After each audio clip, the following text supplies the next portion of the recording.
3 মাস 4 ভাই মাকে পালা করে রাখে, এক একজনের বাড়ি 3 মাস করে। বাবার মৃত্যুর পর এমনই চুক্তি করে নিয়েছে তারা।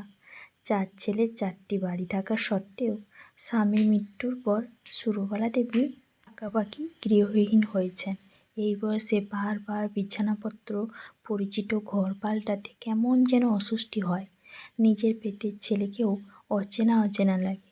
ছোট ছেলে বাদল পলোটা বাদামতলায় একটি রাষ্ট্রায়ত্ত ব্যাংকে চাকরি করেন। দোতলা বাড়ি করেছেন রাইফেল রেঞ্জ রোডে। এক ছেলে নিয়ে তার সুখের সংসার। 1 তারিখ সুরবালা দেবী এসে উঠলেন রাইফেল রেঞ্জ রোডের দোতলা সুরমা বাড়িতে। এই প্রথম এলেন তিনি এই বাড়িতে। গতকালই সেজ ছেলের বাড়ি থাকার মেয়াদ শেষ হয়েছে। তারা ট্রেনের টুলেট বলে দিয়েছেন ইচ্ছাপুর স্টেশনে নামতেই, তারপর ঠিকানা ধরে যেতে। সুরবালা দেবী ফোন করেই এসেছিলেন। ট্রেনে উঠেই রিং করেছিলেন। স্টেশনে নেমে ঠিকানা ধরে টোটো নিয়ে দরজায় এসে দেখলেন তালা ঝোলানো। ছেলেকে 2বার ফোন করে জানতে পারলেন বৌমা ছেলে নিয়ে ব্যারাকপুর গাজাগুলিতে টিউশন পড়াতে গেছে।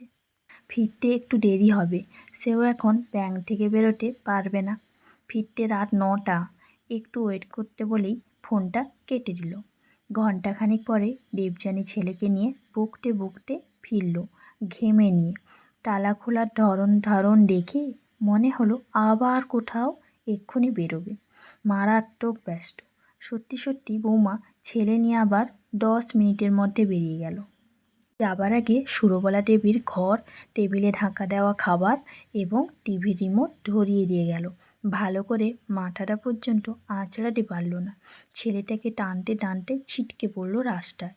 যেন আরেক মিনিট দেরি হলেই পৃথিবী উল্টো দিকে ঘোরা শুরু করবে। সূর্য নিভে যায়। ছেলের নাকি আবার টিউশন আছে, আবার ব্যারাকপুর যাচ্ছে। মা ছেলে বেরিয়ে গেল। সুরলা দেবী ফাঁকা বাড়িতে ঘুরে ঘুরে দেখলেন চারিদিক এলোমেলো লণ্ডভণ্ড। স্টেশনে যেন যাযাবরদের সংসার। যেখানে সেখানে পলিথিনের প্যাকেট ঝোলানো। রান্নাঘরের মশলাগুলো কৌটোতে ভরার সময় পর্যন্ত বাইনি। সবকটা পাউচ খোলা। বেসিনের উপর হলুদ গুঁড়ো, জলেগুলো একাকার হয়ে আছে।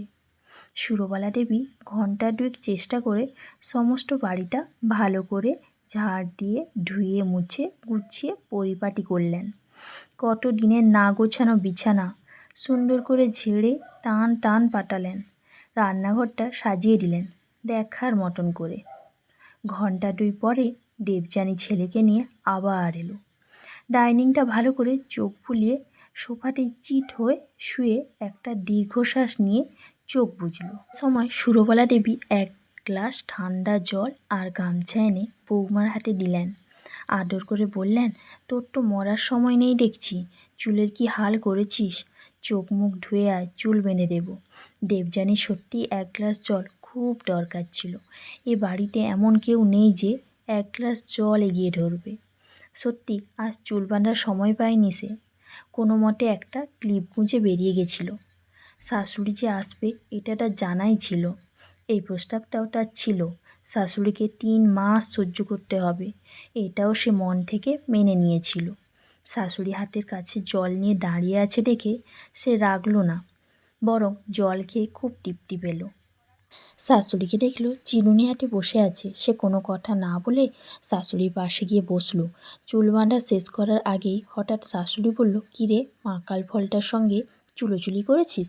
ওরে আমরাও করতাম, তোর ছেলেও করবে, ওতে মন খারাপের কী আছে? শেষ কথা হওয়ার আগেই দেবযানী ঘুরে একবার শাশুড়িকে দেখল।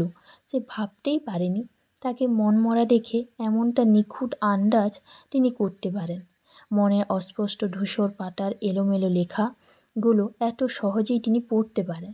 এ সময় থপথপ করতে করতে পিঠে বইয়ের ব্যাগ ঝুলিয়ে ওপর থেকে দীপ নেমে এলো। সে এবার 9-এ পড়ে। মায়ের কাছে এসে বলল, রহন স্যার একটু দেরি করে আসবেন, হোয়াটসঅ্যাপে লিখেছেন। কি করব? তারপর ঠাকুমার দিকে তাকিয়ে বলল, শুনলাম তুমি 3 মাস থাকবে, খুব ভালো হবে, গল্প করা যাবে। শেষে ডান হাতের তর্জনী তুলে মাকে দেখিয়ে অনুযোগের সুরে বলল, এনাদের সঙ্গে তো কথা বলাই যায় না, শুধু পড়তে বলে। সুরবালা দেবী নাতির কথা শুনে শুধু হাসলেন, কিছুই বললেন না। দেবযানী শাশুড়ির কাছ থেকে সরে এসে ছেলেকে নিয়ে আবার বেরিয়ে পড়ল রাস্তায়। যাওয়ার সময় শুধু বলে গেল, দরজাটা ভেজিয়ে নিন। সুরবালা দেবী অত্যন্ত অবাক হয়ে ভাবলেন, দীপ রেস্ট নেয় কখন, বাড়িতে পড়ে কখন, খেলে কখন, বন্ধুদের সঙ্গে গল্প করে কখন, সারাদিন শুধু টিউশন। আবার ভাবলেন, দেবযানী ছেলের সঙ্গে চরকি পাক খাচ্ছে, স্বামীর জন্য দুমুঠো ভালো করে রান্নাও করবে যে সে সময়ই নেই, বাড়িঘর গুছিয়ে সুন্দর করে সংসার করবে সে সময়ও নেই, বাদলের সঙ্গে বসে দুদণ্ড আলাপ করবে সে সময়ও নেই। এক অদ্ভুত মোহে ছেলে নিয়ে ছুটে চলেছে অজানা উচ্চাস্বয়। এই ঠিক 15 দিন পরে শপিং করে দুজনের আগে বাড়ি ফিরলে দেবযানী দেখল সদর দরজায় তালা, সঙ্গে চাবি দিয়ে দরজা খুলে ভেতরে ঢুকে দীপ এখন শাশুড়িকে না দেখে উদ্বিগ হয়ে স্বামীকে ফোন করলো। সব শুনে বাদল যেন উঠতে উঠতে বাড়ি ফিরল। ব্যাংকে বসেই মাকে দুবার ফোন করে দেখেছে, সুইচ অফ। এর মধ্যে অত্যন্ত ঘন্টা 3 কেটে গেছে। বাদল যখন থানায় ফোন করবে বলে মনস্থির করছে, ঠিক তখনই মায়ের ফোন এলো। ফোনের ওপার থেকে নির্বিঘ্ন কণ্ঠে সুরবালা দেবী বললেন, চিন্তা করিস না, দীপ আমার সঙ্গেই আছে। আমরা ব্যারাকপুরে রিভারসাইড রোড দিয়ে হাঁটছি, রন স্যারের কাছে পড়িয়ে ফিরব। বৌমাকে বলে দে, ঠিক আছে? তোকে বলতে হবে না, দেবযানীকে ফোনটা দে।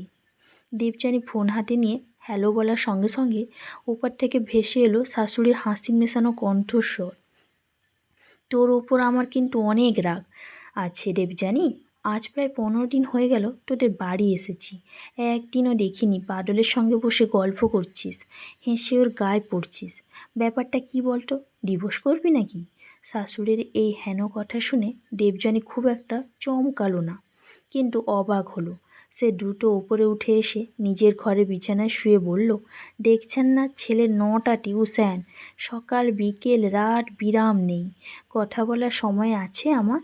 আপনার ছেলেও যেন কেমন হয়ে গেছে, ওর 40-এর পর ছেলেরা তেড়াবেঁকা হয়ে যায়, তুই তো ওর থেকে 13 বছরের ছোট, ওর মধ্যে তো একটু রোমান্স থাকবে। শোন, 3 মাস আমি আছি, রণর দায়িত্ব আমার, আমি ওকে পড়তে নিয়ে যাব। অত্যন্ত 3টে মাস ভালো করে সংসারটা কর, রাখছি, কিন্তু করিস না, সময় মতো ফিরব। বলেই সুরবালা ফোনটা কেটে দিলেন। দেবযানী অনেকক্ষণ চুপ করে শুয়ে রইল নরম বিছানায়। কেন জানি না তার চোখের পাতা দুটো ভিজে এলো একা একা। শাশুড়ি আসবে জেনে সে কদিন বেশ আতঙ্কেই ছিল। ছেলের পড়াশোনা না লাটে উঠে যায়, ওনাকে নিয়ে সংসারে না অশান্তির আগুন জ্বলে ওঠে। সে উঠে গিয়ে বেসিনে ভালো করে চোখ মুখ ধুয়ে নিজেকে আয়নায় একবার দেখল, তারপর ফোন হাতে ধীরে ধীরে নিচে নেমে এলো।